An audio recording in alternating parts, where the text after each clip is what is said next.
आज की कहानी की शुरुआत होती है अफगानिस्तान के एक छोटे से कस्बे को दिखाते हुए। तो रोजमर्रा की तरह आज भी लोग अपने कामों को करने के लिए घर से बाहर निकलते हैं, लेकिन तभी इन पर कुछ हवाई हमले हो गए जिनमें कई सारे लोग अचानक से मारे गए। लेकिन सिर्फ यही नहीं, वहाँ कुछ ट्रेनिक भी आ जाते हैं जो रूसी आर्मी के थे, जिनमें बैठे फौजी इस कस्बे में मौजूद लोगों को चुन चुन कर मारना शुरू कर देते हैं। लेकिन कुछ औरतें थीं जिन्होंने अपने घर वालों को उजड़ते हुए देखा, तो इन्होंने इस बात का एहतजाज किया और टैंक को रोकने की कोशिश की। लेकिन अंदर बैठे जालिम लोगों ने जहरीली गैस को बाहर फेंक दिया, जिसमें कुछ औरतें मार दी गईं और कुछ तो भाग गईं। जब इन्हें लगा कि सब कुछ खत्म हो चुका है, तो वो बाहर आए और फिर सबके घरों को आग के हवाले कर दिया। यहाँ तक कि इनके पानी के कनवे में भी उन्होंने जहर डाल दिया ताकि वो पानी तक न पी सकें। इतना जालिम कौन हो सकता है? मगर किस वजह से ये सब था, इन्हें खुद भी नहीं पता। बस इन्हें तो आर्डर मिले थे। छानबीन करने के दौरान उन्होंने कस्बे के लीडर को पकड़ लिया, पूछा कि उसके बाकी साथी कहाँ हैं जो रूसी आर्मी के फौजियों को आए दिन मारते रहते हैं। तो उसने कहा कि वो इसके चारों तरफ फैले हुए हैं, जितनी कोशिश कर लो वो इसके मुल्क को कभी हासिल नहीं कर पाएंगे। और इतना सुनते ही कैप्टन के अंदर आग भड़क उठती है। इसीलिए वो टैंक के पायलट को कहते हैं कि उसे टैंक से कुचल दो, लेकिन वो शख्स इतनी हिम्मत अपने अंदर पैदा ही नहीं कर पाता। तब कैप्टन इस पर बहुत गुस्सा करता है, यहाँ तक कि उसे सबके सामने जलील भी करता है। इतने में वही औरतें वापस आ जाती हैं जो भाग गई थीं, और उनमें लीडर की बीवी भी थी जो उनके सामने अपनी मौत की जिंदगी की भीख मांगती है। लेकिन पायलट अपने कैप्टन के आर्डर को फॉलो करता है और एक जिंदा इंसान पर हजारों टन का टैंक चढ़ा देता है, जिससे उसकी वहीं बड़ी बेरहमी से मौत हो जाती है। सब कुछ खत्म करके ये लोग अपनी दूसरी टीम से मिलने निकल पड़ते हैं, जो इन्हीं की डायरेक्शन में आ रही थी। दोनों के दरमियान रेडियो से बातचीत भी हो रही थी ताकि समझ बताने में कोई मसला न हो। लेकिन एक बार दो मोड़ आ गए। सामने वाले ने गलती से कह दिया कि बाएं, जबकि मरना दाएं में था, जिसके चक्कर में एक टैंक बिछड़ जाता है और उसे पहाड़ी पर बैठा मुस्तफी देख लेता है। वो एक तालिबान था, उसका अपना एक लश्कर था जिसे उसने अपने दम पर बनाया था। जब उसने देखा कि टैंक अलग हो गया है, तो वो इसे खत्म करने की ठान लेता है। वहीं दूसरी तरफ जो लोग सुबह काम के लिए कस्बे से बाहर गए थे, वो वापस लौटते हैं, तो वहाँ का मंजर जहन्नम जैसा था। चारों तरफ सरफ लाशें थीं, किसी को जिंदा जला दिया गया था, किसी को गोलियों से मार दिया गया था। ये सब देखकर सबका खून खोल उठता है और इतने में मुस्तफी अपने लोगों समेत आ जाता है। कहता है, मैंने अभी देखा एक टैंक अपनी टीम से बिछड़ चुका है। अगर तुम लोग चाहो तो हम मिलकर बदला ले सकते हैं। लेकिन कस्बे वालों की मुस्तफी से कुछ खास नहीं बनती। वो कहते हैं, हम लीडर से बात करना चाहते हैं। तो लीडर की बीवी सहमी हुई आवाज में कहती है, उन्हें तो टैंक के नीचे रखकर कुचल दिया गया। तो जो लीडर का भाई था थैज, उसे सब अगला लीडर करार देते हैं। थैज जब अपने भाई की ऐसी दर्दनाक मौत देखता है तो इसका कलेजा छलनी हो जाता है। इसी वजह से उसने इसी वक्त ऐलान कर दिया कि अब हम सब बदला लेंगे। सबसे पहले इस खोए हुए टैंक को और उसके अंदर बैठे जलादों को मार कर ख़त्म कर देंगे और फिर इस मुल्क से सबको भगा देंगे। मुस्तफ़ा तो पहले से ही तैयार था, इसीलिए वो सबके साथ टैंक के टायर मार्क्स देखते हुए इसी रास्ते चलना शुरू कर देता है। वहीं वो टैंक गर्म वादियों के बीच रख जाता है, क्योंकि अब पायलट को समझ नहीं आ रहा था कि वो कहाँ जाए। कैप्टन के पास नक्शा है, लेकिन मुश्किल ये थी कि इस मोड़ के आगे का नक्शा जल चुका है, इसीलिए अब उन्हें खुद भी नहीं पता कि वो कहाँ खड़े हैं। इतने में मुस्तफ़ा और उसके लोग चारों तरफ से हमला करना शुरू कर देते हैं, लेकिन ये सब मिलकर भी टैंक को ज़्यादा नुकसान नहीं पहुंचा पाते, क्योंकि उनका निशाना बहुत ख़राब था। और इसी दौरान ताज देखता है कि उसके अंकल का पाँव जख्मी हो गया है। वो अंकल से कहता है, आप वापस चले जाएं, लेकिन अंकल एक नहीं सुनते। वो कहते हैं, मैं पठान हूँ, पठान कभी पेट पर गोली नहीं खाता। इनकी इस हिम्मत ने सबके अंदर जान फूंक दी। अब सब पैदल ही टायर मार्क्स का पीछा शुरू कर देते हैं। लेकिन अफगानिस्तान की ऊंची वादियों में जिंदा रहना खुद से भी मुश्किल होता है। सब बहुत थक जाते हैं। इन्हीं में से एक बहुत प्यासा था। तभी उसे पास ही पानी का चश्मा मिलता है। वो मना डालकर तेजी से पानी पीने लगता है।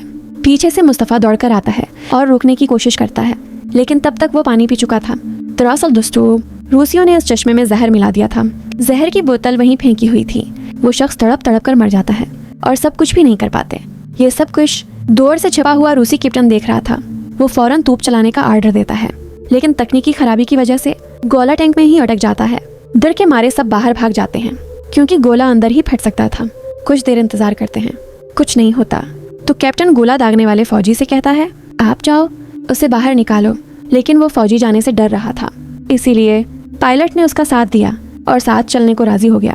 अब जब दोनों टैंक में गए तो कैप्टन ने कहा, हो सकता है समद ने जानबूझकर तोप में गड़बड़ की हो, जिससे गोला फंस गया होगा।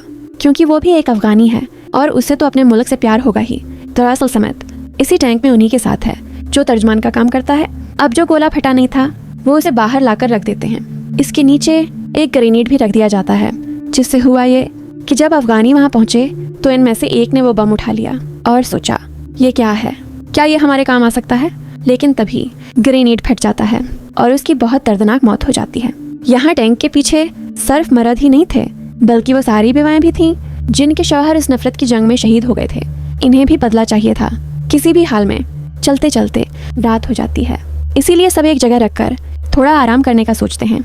इसी दौरान समद और पायलट के दरमियान काफ़ी बातें होती हैं। समद उसे अपने कल्चर के बारे में बताता है, जिनमें सबसे अहम चीज़ थी इज्जत, जो एक अफगानी के लिए सबसे मुकद्दम होती है। पायलट भी उसकी बातों का एहतराम करता है। इतने में ग्रुप में दो लोगों के दरमियान झड़प हो जाती है। कैप्टन आकर मामला सॉर्ट आउट करता है और जब पायलट ये सब रिपोर्ट में लिखने लगता है तो कैप्टन रोक देता है। वो नहीं चाहता था कि बाहर जाकर उसकी बेइज्जती हो, इसीलिए उसने रिपोर्ट का कागज फाड़ दिया। लेकिन इतने में ही इन पर हमला हो जाता है। अब सब फौरन वहाँ से निकलते हैं, क्योंकि रात के अंधेरे में लड़ना बहुत मुश्किल होता है। काफ़ी देर इन जान समतों में भड़कने के बाद वो एक जगह टैंक रोक देते हैं। बाहर आकर आसपास बहुत सारे ग्रेनेड लगा देते हैं ताकि दुश्मन आए तो खुद ही मर जाए। अचानक रेडार पर किसी के आने का सिग्नल आता है। कैप्टन समद को कहता है बाहर जाकर देखो वहाँ क्या है। हालांकि इस हुक्म से कोई खुश नहीं था, लेकिन कैप्टन कहता है ये गुदार है, इससे उसकी सजा जल्द मिलेगी। समद वापस आता है और कहता है बाहर हरणों का रेवड़ है, कोई इंसान नहीं। तो कैप्टन इन बेज़बान हरणों को भी गोली मार देता है। सुबह जब मुस्तफ़ा और उसके लोग वहाँ पहुँचते हैं तो मर्दा हरण देखकर बहुत दुख जताते हैं, क्योंकि जंग में इन बेगुनाह जानवरों की क्या गलती थी। इधर रूसी एक झील के पास पहुँचते हैं। कैप्टन समद को कहता है जाओ उसकी गहराई देखो। समद जाते ही कैप्टन पीछे से गोली मारकर उसे खत्म कर देता है। अब यह हरकत देखकर पायलट गुस्से में रिपोर्ट लिखना शुरू करता है। कैप्टन को यह पसंद नहीं आता। दोनों में शदीद बहस हो जाती है। फिर सब टैंक को झील में उतार कर आगे बढ़ते हैं, लेकिन कुछ ही दूर जाकर टैंक ने जवाब दे दिया। पायलट कहता है इसे लिक्विड फ्यूल चाहिए, जो हमारे पास नहीं है। ऊपर से बैटरी भी खत्म हो चुकी है, इसीलिए बेहतर है कि हम टैंक यहीं छोड़ दें और आगे पैदल चलें। लेकिन कैप्टन को लगता है पायलट जानबूझकर ये सब कर रहा है, क्योंकि उसका दोस्त समद उसने मार दिया था। इसी गुस्से में दोनों एक दूसरे पर बंदूक तान देते हैं। लेकिन कैप्टन के साथ बाकी जवान थे जो इसके आर्डर पर चलते हैं। वो पायलट को एक चढ़ान से रस्सियों से बांध देते हैं और उसके सर के बिल्कुल नीचे एक ग्रेनेड रखकर चले जाते हैं। बेचारा पायलट धूप में भूखा प्यासा बंधा रहता है। आखिरी सिपाही अलविदा कहने आता है। वो सरगोशी में कहता है अब अगला शिकार तुम हो, बेहतर है तुम खुद को आज़ाद कर लो, कैप्टन को ख़त्म कर दो, फिर आकर मेरी जान भी बचा लेना। लेकिन वो सिपाही बगैर कुछ और कहे चला जाता है। टैंक लेकर बाकी लोग आगे बढ़ते हैं। रास्ते में कैप्टन पायलट की रिपोर्ट डायरी को भी फेंक देता है। वो नहीं चाहता कि दुनिया को ये सच कभी पता चले। इसी दौरान हम ताज के अंकल को देखते हैं। इनके जख्म ने एक और कदम चलने की ताकत छीन ली। वो वहीं रख जाते हैं और वहाँ कुछ औरतें मिलती हैं जो टैंक का पीछा कर रही थीं। अंकल पूछते हैं तुम बगैर हथियार के इस टैंक को कैसे तबाह करोगी। तो लेडर की बीवी अपने हाथ में ग्रेनेड दिखाती है और कहती है इससे बड़ा हथियार हमारा गर्म खून है, जिससे हम किसी को भी जला सकते हैं। अंकल कहते हैं वापस चली जाओ, रूसी बहुत जालिम हैं, वो कुछ भी कर सकते हैं। लेकिन वो औरतें नहीं रखें बल्कि आगे बढ़ गईं। इधर पायलट के पास कुछ भेड़िए आ जाते हैं। बचने के चक्कर में वो सर उठाता है, ग्रेनेड नीचे गिरता है और वहीं फट जाता है। कई भेड़िए मर जाते हैं, लेकिन पायलट बच जाता है। अगर वो सर के पास फटता तो शायद मौत पक्की थी। तभी वही औरतें वहाँ पहुँच जाती हैं और पत्थर मारना शुरू कर देती हैं। पायलट समझ से सेकी हुई टूटी फूटी अफगानी में चलाता है रुको रुको, लेकिन वो नहीं रखी। अचानक मुस्तफ़ा और बाकी लोग पहुँच जाते हैं। वो सबको रोकते हैं और न चाहते हुए भी पायलट को आज़ाद कर देते हैं, क्योंकि वो उनके काम का लग रहा था और उसे अफगानी भी आती थी। रात को मुस्तफ़ा और सब एक गार में रखते हैं। मुस्तफ़ा इशारों से पूछता है क्या तुम मेरी आरपीजी ठीक कर सकते हो। पायलट सर हिलाता है हाँ। वो फौरन काम शुरू कर देता है। सब हैरान रह जाते हैं, क्योंकि अब तक किसी ने ये नहीं किया था। ताज कहता है ये हमारे बहुत काम का है, उसे आरपीजी चलानी भी आती है, जिससे हम टैंक तबाह कर सकेंगे। पायलट राजी हो जाता है, क्योंकि वह कैप्टन से सख्त नफरत करता है। इन दोनों के लिए जंग के उसूल बिल्कुल अलग हैं, इसीलिए वो अब बदला लेगा। इधर टैंक की एक जगह रख जाता है, क्योंकि फेवल खत्म हो चुका था। अचानक एक रूसी हेलीकॉप्टर गुजरता है। वो फलियर जलाकर मदद मांगते हैं। जैसे ही वो लैंड होता है, दोनों फौजी भागते हुए उसमें बैठ जाते हैं, क्योंकि वह इस जहन्नम से वापस घर जाना चाहते थे, लेकिन कैप्टन ने सख्त लहजे में आर्डर दिया, डीजल लेकर फौरन वापस आना है। हेलीकॉप्टर के पायलट ने पूछा, पानी है क्या? हमारे पास कुछ नहीं बचा। वो इनकार करते हैं और डीजल के कीन दे देते हैं। अब रूसी डीजल लेकर फिर से टैंक चलाना शुरू कर देते हैं। ये सब दौर से छपकर ताज और उसके लोग देख रहे थे। इनके चेहरों पर खुशी थी क्योंकि कैप्टन टैंक छोड़कर नहीं गया, वरना बदला कैसे लेते। पायलट बताता है, आगे एक डेड एंड है, वहीं हम इस टैंक को फंसा सकेंगे। इसीलिए सब शॉर्टकट रास्ते से तेजी से निकल पड़ते हैं। पूरी रात बगैर रखे चलते रहते हैं। इंजन बहुत ज्यादा गर्म हो चुका था, लेकिन कैप्टन नहीं रखता, वो चलता ही रहता है। अगली सुबह इन्हें एक तालाब मिलता है। वहीं उनका अपना हेलीकॉप्टर भी खड़ा था, जिसका सारा अमला मर चुका था। दरअसल ये वही तालाब था जिसमें उन्होंने जहर मिला दिया था ताकि मुस्तफ़ा और गांव वाले मर जाएं। अपने ही साथियों को मरा देखकर कैप्टन मायूस हो जाता है। अचानक मुस्तफ़ा के लोग वहां पहुंच जाते हैं। कैप्टन फौरन इंजन ऑन करता है, लेकिन इंजन शुरू ही नहीं होता। वो मशीन गन चलाता है, पर उसमें गोलियां ही नहीं थीं। वो तोप के गोले चलाता है, लेकिन सब गलत जगह करते हैं। अफगानी हर बार बच जाते हैं और इसी लम्हे पायलट आरपीजी उठाता है, निशाना बराबर करता है। मिसाइल सीधा टैंक के ऊपर लगती है। धमाका होता है, लेकिन अंदर वालों को कुछ खास नुकसान नहीं होता, बल्कि टैंक दोबारा चलना शुरू हो जाता है। अफगानियों को हेलीकॉप्टर दिखाई देता है। वो खुश होते हैं, अब टैंक के पीछे जाने की जरूरत नहीं, जो चाहिए था वो मिल गया। अचानक एक जोरदार धमाका होता है। बड़े बड़े पत्थर पहाड़ से गिरने लगते हैं। इनके वजन तले टैंक दब जाता है और वहीं अटक जाता है। अब भी कैप्टन बाहर नहीं निकलता। वो अपने दोनों साथियों को 2-2 ग्रेनेड देता है और कहता है, खुद को खत्म कर लो, और खुद भी एक ग्रेनेड की पन खोलकर बैठ जाता है। एक साथी इसके हाथ से ग्रेनेड छीन लेता है और दोबारा पन लगा देता है। बाहर खड़ा पायलट देखता है, टैंक से ऑयल लीक हो रहा है। वो जलता कपड़ा फेंकता है, आग भड़क उठती है। मजबूरन रूसी बाहर निकलते हैं और अफगानी इन पर टूट पड़ते हैं। कैप्टन और उसके दोनों जवान जिंदगी की भैक मांगने लगते हैं। अफगानिस्तान की रवायत है, जो पनाह मांगे चाहे दुश्मन ही क्यों ना हो, उसे छोड़ दिया जाता है।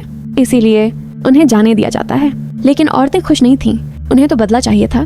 इसी लम्हे एक रूसी हेलीकॉप्टर आता है। सब छिप जाते हैं, लेकिन पायलट वहीं खड़ा रहता है। वो कहता है, मैंने अपने मुल्क की हिफाजत के लिए फौज ज्वाइन की थी, मासूमों को मारने के लिए नहीं। वो रस्सी पकड़ता है और ऊपर चढ़ने लगता है। मुस्तफ़ा बंदूक उठाता है, लेकिन ताज रोक देता है, उसने हमारी मदद की है। अगला सीन वही मोड़ जहाँ सब शुरू हुआ था। वो तीनों रूसी वापस उसी जगह पहुंच जाते हैं। अचानक वही औरतें सामने आ जाती हैं। सबसे आगे लीडर की बीवी, वो अपने शोहर के कातिल को जाने नहीं दे सकती। वो पत्थर उठाती है और कैप्टन पर बरस पड़ती है, बार बार मारती रहती है। थक के कैप्टन मर जाता है। अब जाकर उसके कलीजे को ठंडक मिलती है। बाकी दोनों रूसी भाग निकलते हैं और इस तरह ये कहानी यहीं खत्म होती है। आपको कहानी कैसी लगी हमें कमेंट में ज़रूर बताइएगा। मिलते हैं अगली वीडियो में। Thank you so much for watching. अल्लाह हाफिज़।